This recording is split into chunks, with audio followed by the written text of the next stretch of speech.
Howdy, folks, and welcome to Moose Podcast 192. I trust you had a great week. I appreciate you starting your week by dropping in, listening to some of the things I have to say, and for a lot of you, spreading the word that Moose Podcast is here and is worthy of your time, and I'm very grateful. So thank you so ever much for that.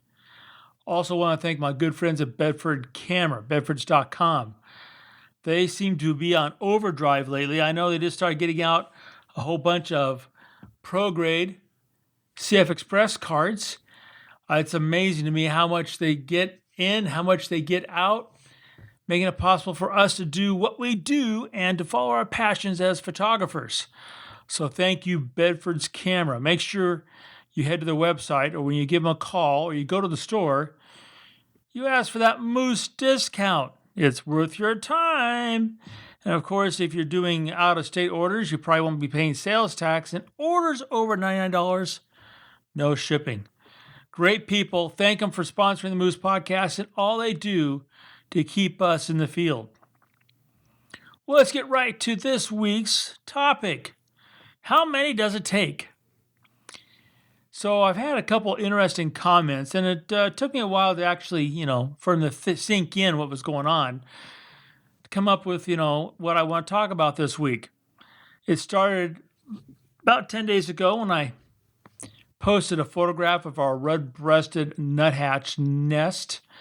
And then this last week after talking about how many pictures I took of those northern sea otters up in Alaska. Had a few interesting emails about flying with COVID, but that's not worthy of a podcast, at least not for me. So, how many does it take? There's a famous quote. Somebody asked Ansel Adams, how many pictures does it take to take a good one? And of course, he answered one. And people like that because, of course, because, one seems like a manageable number. But if you really, think about it, and the questions I got about my nuthatch nest and the otters was how many did I actually take to get the one? And I think the short answer happened to be either A, the number of photographs I took at that particular shooting session. So like shooting the nuthatch, shot 500 or 600 pictures each time I was with them, or the otters. The lowest I had was like over 3,000 images. The highest around 7,000 for one 5-hour session. That's one way of looking at how many did it take to get the one.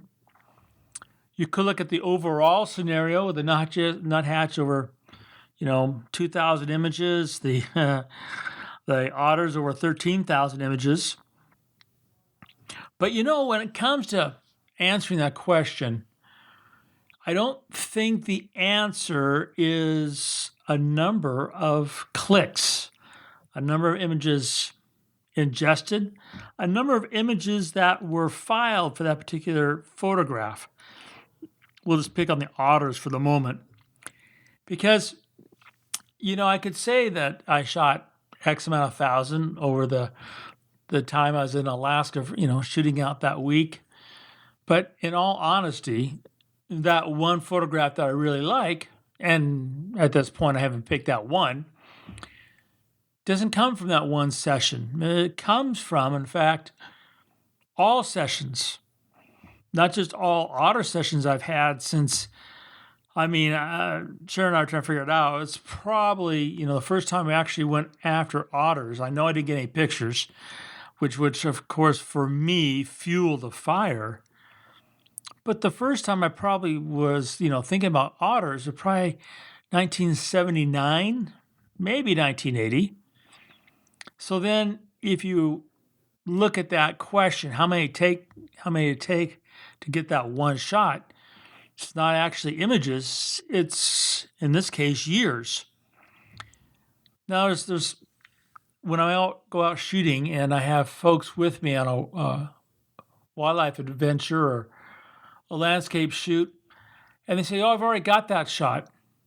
I'm always amazed by that answer because I always reflect upon myself. And I think about how many times I've gone out to photograph a particular critter or location for year after year after year trying to get that one shot and not coming back with it. So how could you say you've got that one shot? Well, of course, there are those moments that are just once in a lifetime moment. And if you happen to not only witness that with your eyes, but capture it with your camera, then yeah, you could say you've got that shot. There is some things that are just so common that it's really simple. You got that photograph and you could say, okay, I've got that shot. I don't need to take any more. That's probably what makes me tick more than anything else, though, is the fact that I always know that I could do better. In fact, kind of haunts me sometimes, keeps me up at night when I think about some of the critters in my files, which even I wanted to go out and photograph them today, I could not just go out and I see a Fresno kangaroo rat and just go photograph it, is because when I did photograph it, I know I did my best at that moment, but it pales to what I could do today. And that's probably why I do shoot so much. As in, going through some of my otter pictures, and with that D6 and 14 frames per second, the little guy is just bopping up and down on the waves, and it just, thinking about it makes me want to gets really sleepy because I'm thinking of going up and down. They're slowly rolling and they're rubbing their cheeks and their fur and they're putting air in there so they can stay warm and afloat and because they have no body fat. And I'm sitting there looking at this and you got one eye open, one eye closes, then both eyes open. You've got, these paws that are moving. You've got, sometimes a yawn that, is really infectious. Where is there in that whole moment the one photograph? The one. I mean, how many does it take? Well, with that D6, point blank, laid on the hammer.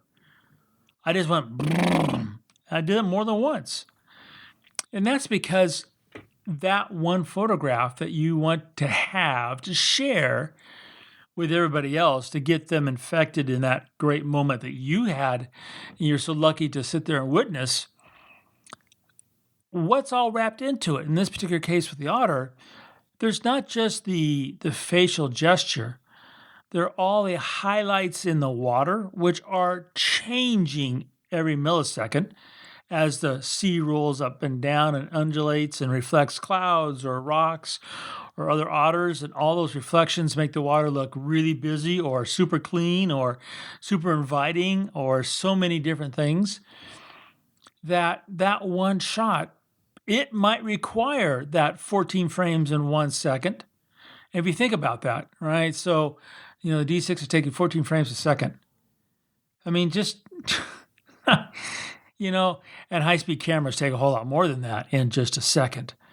Just looking for that one moment, that one shot. So how many does it take? I don't know if we should, as a creative group, worry about that number. That number, how many does it take? I don't think as a creative body, we should worry about how long it takes. When I talk about otters, and I've been shooting them since 79 or 80, it's a couple of years, right? You might say, gee, Moose, after all those years, you think you're going to get it right? Lordy, you'd hope so, right? But then again, all these things have changed. I'm not talking about just the fact that back then it was film and little 400 millimeter and shooting off the cliff at otters that's hoping to come really close inshore, to now getting being able to hire a boat and take a boat out and all the biology, have the amazing gear, the D6 and the 180-400, which makes it really pretty simplistic. And then you've got 40 years of hand-holding, practice and the eye that sits there and sees these things. You would hope that you get the one. Did I get the one? Well, I've got ones I really love, and I've got ones that I've never had before, in part because, we were witness to so much biology that I could take a photograph of, the otters hauling out, for example. They do it but it's very infrequent, even less that you get to see it, let alone the fact that you get there and they kind of are so mellow. And we had a really great captain who just was marvelous with the boat. So the boat really never played a part of bothering the otters in their biology. So they sat there on the rocks and they just sat there and did their thing, and you got to photograph it. I mean, so there's all those things, and every time you go out, at least for me, and I'm sure it is for you, and that's why we go out so much, we're going to see something new, be it in a new light, as in literally from the sun, to our own, consciousness of being aware of things that we might have not been before, to things unfolding in front of us that we just didn't know occurred, that getting that one and how many does it take is not relevant. And when I think about all the opportunities I've been so blessed and so fortunate to have over the decades, and knowing that one photograph probably still eludes me for almost everything I've shot, is what makes me go out and shoot all the time. And I get that question a lot. I mean, do I ever stop shooting? I don't. Whether, I have a camera in my hand or not, I'm still always looking at the light. I'm always thinking of photographs. And in many instances, I'm thinking about the business side. How can I sit there and share that with others? And how can I get paid for that? That whole process starts anew each morning when my eyes open and the sun greets me.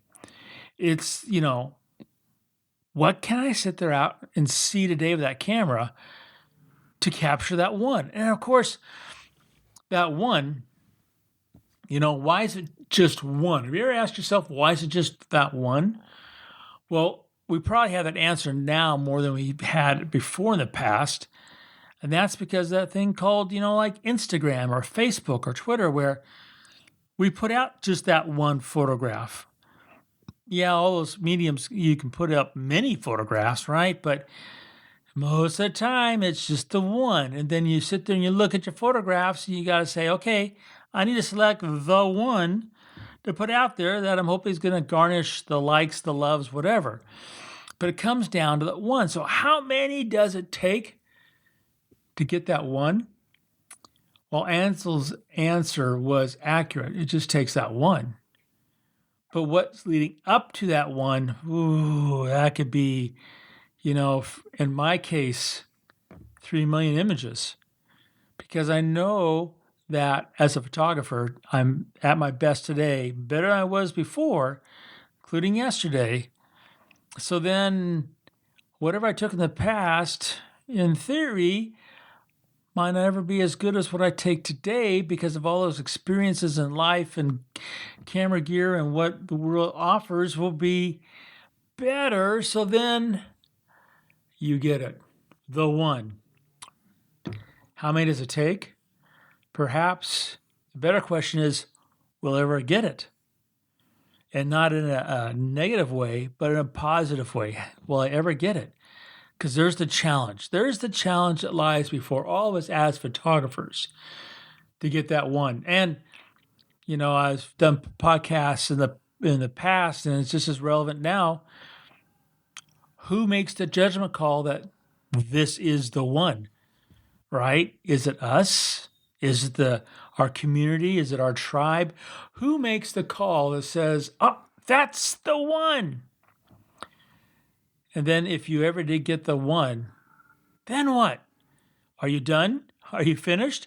Can you, put a bow on it, wrap it up, close the doors, say, I got it, I'm out of here?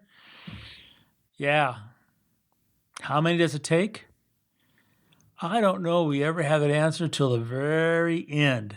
And then we'll be so old and wise, we'll probably know better that, it takes more than one. I hope you guys have a great week.